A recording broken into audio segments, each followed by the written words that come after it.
Pemerintah Cina menemukan sebuah makam yang diduga makam seorang nabi, yang tidak tercatat dalam sejarah dunia. Kisah ini bermula saat tembok besar Cina di bagian utara roboh. Dalam proses evakuasi, tim arkeologi menemukan sebuah batu besar yang tampak seperti pintu masuk goa. Di dalamnya ditemukan tulisan yang berbeda dari temuan arkeolog Cina sebelumnya. Tulisan ini diduga merupakan tulisan Arab klasik yang masih bisa dibaca dengan jelas hingga saat ini.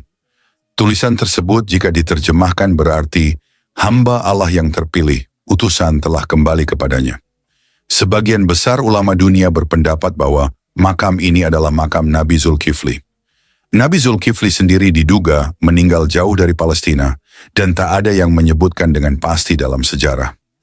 Makam ini diduga dibangun jauh sebelum tembok besar Cina didirikan oleh dinasti Qin. Meski pemerintah Cina awalnya mencoba menyembunyikan penemuan ini, kabar akhirnya bocor juga. Mereka kemudian memutuskan untuk menghentikan kerja sama dengan tim arkeologi internasional. Selanjutnya, tim arkeologi menemukan sebuah gulungan kuno yang masih bisa dibaca, namun berbeda dengan tulisan sebelumnya. Gulungan ini tertulis dalam bahasa dialek Arab kuno yang diduga berasal dari pengikut Nabi Zulkifli.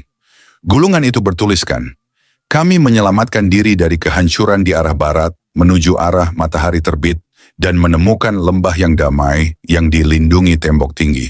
Dari hasil penelitian, usia makam ini diperkirakan lebih tua dari dinasti Qin yang membangun tembok besar Cina. Ini menunjukkan bahwa makam tersebut sudah ada sebelum tembok besar itu dibangun." Penemuan ini memicu minat dari banyak warga Cina non-Muslim yang mulai memeluk agama Islam setelah mendengar penemuan ini. Mereka mengungkapkan perasaan tenang dan damai, bukannya terganggu dengan adanya makam yang diduga makam Nabi Zulkifli. Fenomena banyaknya warga Cina yang memeluk Islam ini bukan karena dakwah, namun karena penemuan makam tersebut. Nabi Zulkifli dikenal sebagai nabi yang baik hati, ramah, dan tidak sombong.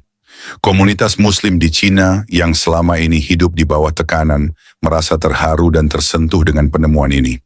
Banyak yang mengatakan mereka merasakan kedamaian, bahkan ada yang merasa seperti ada panggilan dalam hati mereka yang sulit dijelaskan. Penemuan ini menegaskan nilai sejarah agama dan keyakinan Islam, meskipun berada di tanah yang jauh dari sejarah Islam itu sendiri. Pemerintah Cina sendiri belum mengonfirmasi secara resmi bahwa makam ini adalah makam Nabi.